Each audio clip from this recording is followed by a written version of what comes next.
This week on Jerusalem Dateline, Hamas and Islamic Jihad hold their summer camps, and they don't include swimming and hiking, but shooting and marching.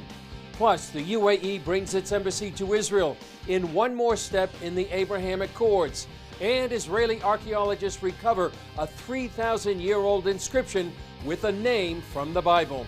All this and more this week on Jerusalem Dateline.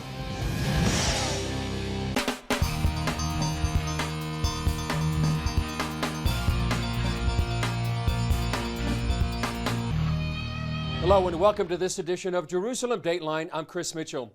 Summer usually means swimming, boating, and friendship. In one part of the world, the Gaza Strip, this tradition is more like boot camp with a dangerous message.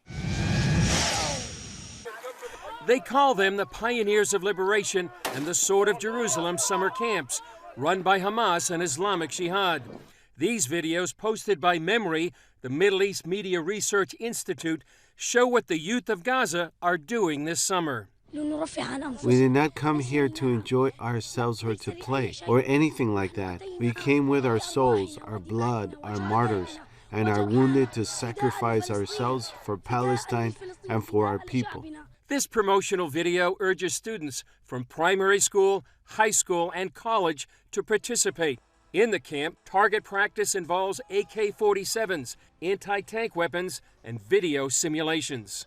So that in the next phase, Allah willing, these boys will be able to confront the plundering enemy and disfigure its face in the next war. In May, Hamas and Islamic Jihad called the 11-day war with Israel the Sword of Jerusalem. Their goal, preparing the next generation for the next war.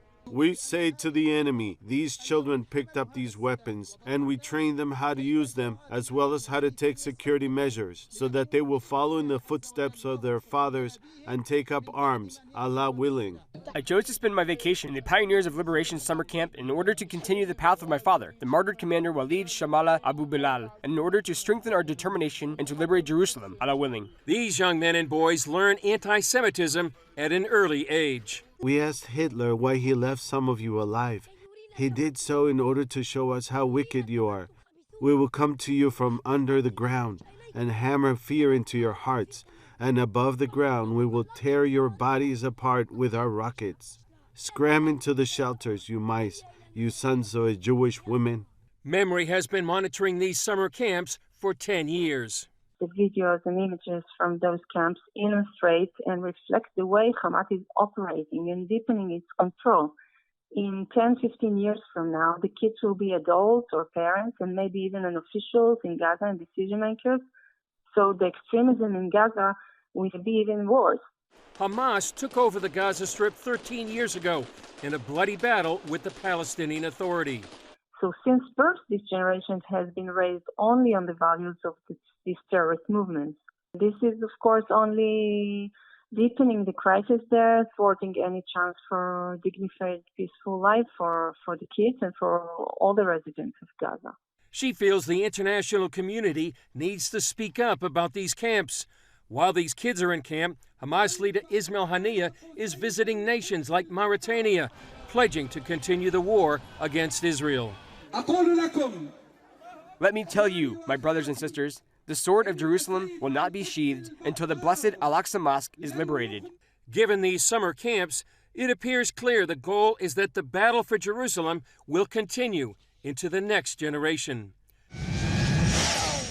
While Hamas and Islamic Jihad are preparing the next generation in Gaza for war with Israel, other Middle East countries like the United Arab Emirates are preparing their people for peace with the Jewish people. The UAE took a step into that future by bringing its embassy to Tel Aviv. Israeli President Isaac Herzog and UAE's ambassador to Israel talked about a new partnership and a new Middle East. This embassy will serve not just as a home for diplomats, but a base for our task to continue to build on our new partnership, to seek dialogue, not dispute, to build a new paradigm of peace, and to provide a model for a new collaborative approach to conflict resolution in the Middle East. I'm so delighted to have the opportunity at the beginning of my term as President of the State of Israel to take part in this historic opening of the Embassy of the United Arab Emirates in Israel. The opening of this embassy is an important milestone in our shared journey towards a future of peace, prosperity, and security for the Middle East. U.S. intelligence uncovered a plot by the Iranian regime to kidnap an American citizen for criticizing Iran's strict religious laws for women. Masih Alinejad, an Iranian-born writer and activist living in New York, worked with the FBI after learning of the alleged plot to abduct her from her home in Brooklyn. In an interview with the Associated Press, she vowed to keep speaking out. I give voice to the mothers whose children got killed, got shot in the head, got shot in the chest, got tortured to death in prison. I give voice to those women inside Iran who say no to compulsory hijab, who say that we want to be our true self. If you arrest me, you're going to keep them silent? No. 15 years after the Second Israel-Lebanon War, could the two sides be heading for the third war?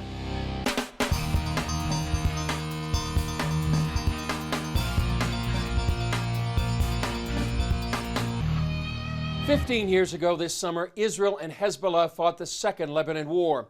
A decade and a half later, both Israel and Hezbollah are preparing for the next war.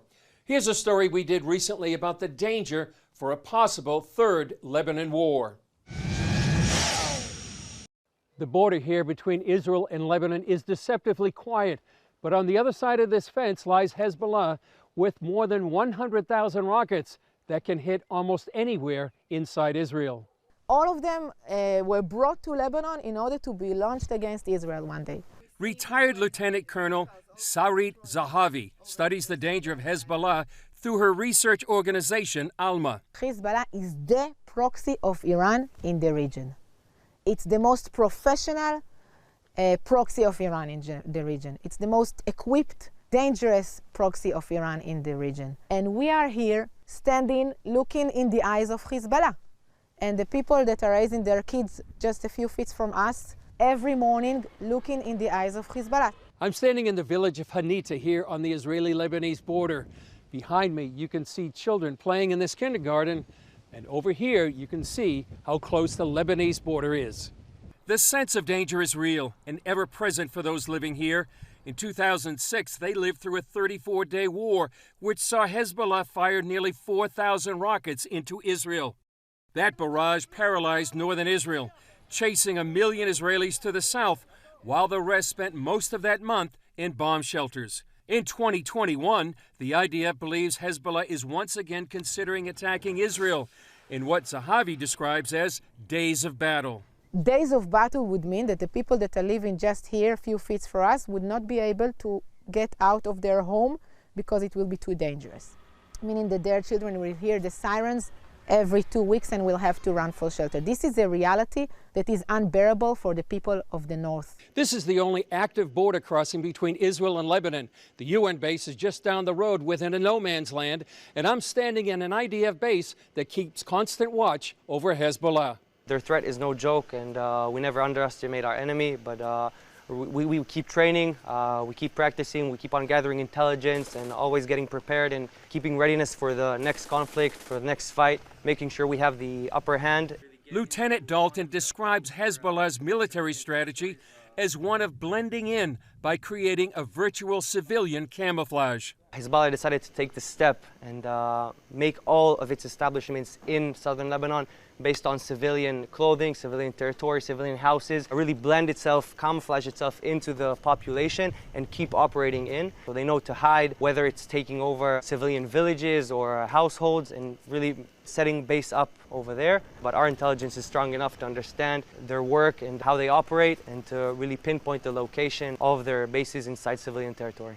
Another hidden weapon in Hezbollah's arsenal is these underground tunnels along the border.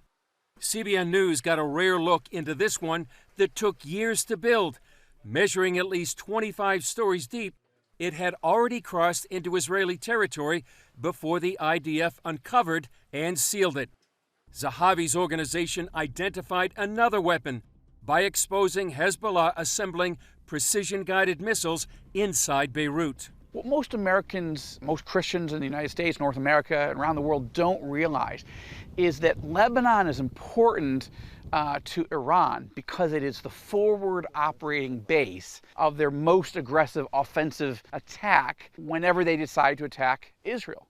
Middle East expert and author of the Beirut Protocol, Joel Rosenberg warns what might happen as the Biden administration considers re-entering the Iranian nuclear deal. If Israel feared that the Biden administration was going to go down some road of negotiations that was short-sighted, ill-conceived, and dangerous, Israel might have to attack to neutralize those sites.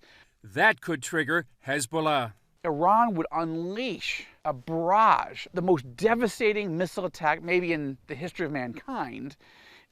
They have upwards of, I hear, 150,000 missiles positioned right across that border, all through southern Lebanon. And they would light up the skies, and all the Israel defenses, all the missile defenses we have, would do some good, but it couldn't possibly stop a barrage of thousands and thousands and thousands of missiles coming in every day. Israel's leaders realize those dangers. Some believe the IDF's goal would be to make its next response so massive that the next war with Hezbollah would be known as the last. Up next, we talk with Pastor Ray Bentley about a new book series that discusses current events, prophecy, the city of Jerusalem.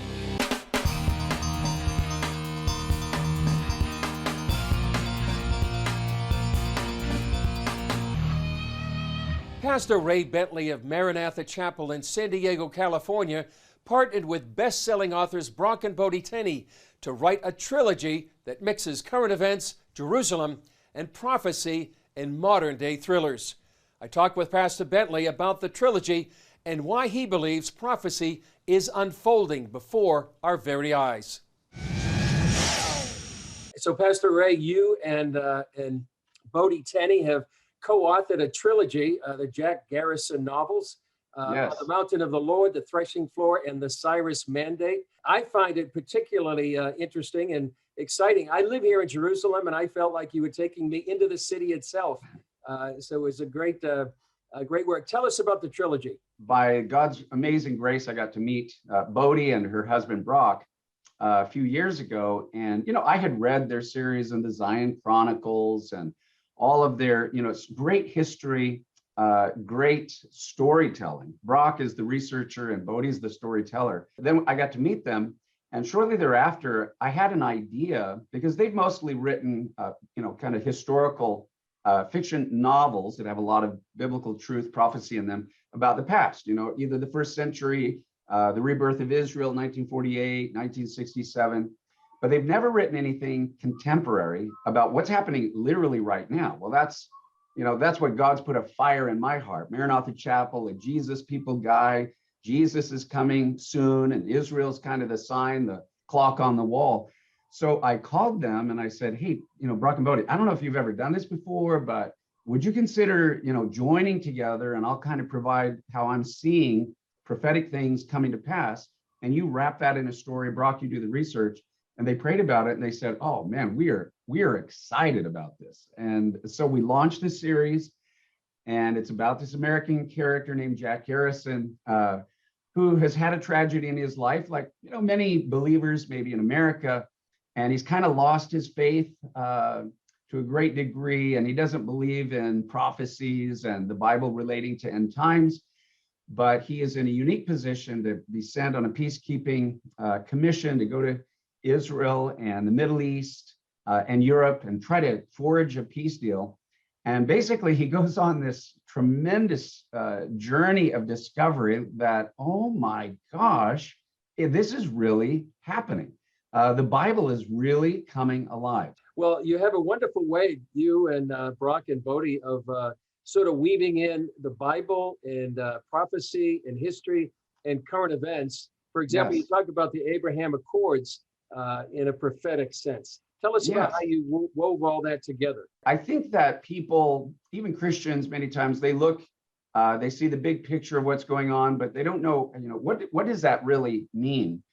And what Brock and Bodie have been able to do is to put that in a story, but bring it in a context where characters get to talk about what does this mean. And basically, the Abraham Accords, as you well know, are historic to the degree there has never, all the way going back to Abraham, there has never been a peace agreement that goes all the way back to Abraham between his two sons, Isaac and Ishmael, that coming together. You know what happened, obviously, with having two moms. You've got Ishmael has Hagar, and then Isaac with his mom, Sarah. So they're kind of divided and they go in different directions. Interestingly, they only come together at the end of the book of Genesis when Abraham dies. But the last scene that is given is that Abraham is their father, is the one that brought these two brothers together. Well, Chris, what's happening today is that the descendants of Ishmael, which are much of the Arab and Muslim world, are now saying, we would like to be reconciled. And they're calling it, I mean, this is a political deal. They're the ones that are calling it the Abraham Accords. So that's like, Israel's like, we could make peace with 90% of our former enemies, mostly within the Sunni Muslim world, the Arab Muslim world, and partly driven by the other side, the Shiite side, the Iranian side, that's wanting to take over Saudi Arabia, and they have a whole different eschatology, but they're not related to the Jewish people. Iranians do not have any blood ties, and they're wanting to threaten Saudi Arabia. So Saudi Arabia is like, hey, we need Israel, we need our brother and brothers and sisters, and so I just think it's fascinating that God is using modern geopolitics to literally drive and compel the descendants of Isaac and Ishmael back together under the same tent with the name before the whole world of Abraham. So what I want to tell Christians, and that's what this whole book series is about, is that this has never happened in 4,000 years. I mean, we are living in unprecedented times for many reasons, but that's one of them. And of course, the Bible talks about there will be a driving peace deal that is finally put together in the end times. And, that opens the whole scenario of the book of Revelation. So there's a lot of exciting, fun things to talk about, but I think people need to connect the dots and begin to pray because, not to go immediately to, it's going to be the end of the world and all these bad things are going to happen, but this is a healing time. This is a meaningful time. We're to pray for the peace of Jerusalem. And I think God is going to use this season of peace to bring a lot of healing, a lot of, melting of hearts, and a lot of good can come from this season. So, but we need to be aware what time it is. So it's been fun to put that in a story and let people read it, discover it, and get excited about it. Up next, Israeli archaeologists uncover a 3,000-year-old inscription from the time of the Bible.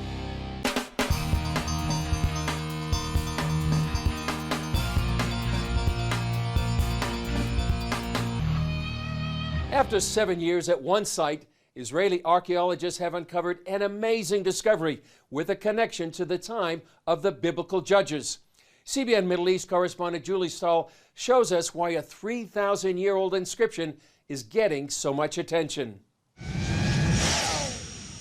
This is Khirbet El Rai in southern Israel, where archaeologists say they found a piece of pottery with a rare inscription. This is the 7th year for this excavation site. This year, archaeologists are talking about finds from the biblical book of Judges. The most exciting discovery is an inscription which is from around 1100 BC, the time of the Judges. We know very little about this period from archaeological point of view, and we don't have any meaningful inscription from this period. Then, they discovered part of a jar handle in a storage pit in the ground. The name Yerubbaal, Jerubbaal in English, was written on it in ink. And this is the first time that we have an inscription from the time of the Judges with a meaning. And in this case, even the same name appears in both on the inscription and in the biblical tradition. Excavation director Professor Yosef Garfinkel says they've found about 100,000 pot shards at the site. But why this is so important? Because it was inked, and we have here 5 letters. We have Yud and Resh and Bet and Ayin and Lamed. And when you read it, you get the name Yerubbaal. Gideon's father Joash calls his son Jerubbaal in the book of Judges because he tore down the altar of Baal and then defeated the Midianites. Archaeologists say the owner likely wrote his name on the small jar. They don't have proof that the inscription refers to Gideon of the Bible, but Garfinkel says it's significant because it highlights the historical connection to the Bible. So it's indications that there were historical memories embedded in the biblical text and passed from generation to generation. Several years ago, Garfinkel told CBN News he believes pottery dating back to King David and other findings point to Khirbet el Rai as the Philistine town of Ziklag, where David escaped King Saul. This year, about 25 local university students had to replace 100 volunteers kept away due to COVID-19 restrictions. Most are studying archaeology and are happy to be here. It's fun when you go into the field and then you see, oh, I do know, you know what I mean? You pick up something and you're like, I know what this is. I studied it in class and I know what it is. And they see the biblical connection. Dr. Yossi Garfinkel is doing a great job in actually proving the Bible is actually a historical story and not just mythology. This was meant to be the last season for excavating at the site, but Garfinkel says if they find more artifacts, they may keep digging. Julie Stahl, CBN News, Khirbet el Rai, Israel. Well, that's one more archaeology story here in Israel that confirms the Bible. Well, that's all for this edition. Thanks for joining us. Remember, you can follow us on Facebook, Twitter, Instagram, and YouTube. And you can also access CBN content through our CBN News and other CBN apps. And don't forget to sign up for our email blast so you can continue to receive all of our exciting CBN content. I'm Chris Mitchell. We'll see you next time on Jerusalem Dateline.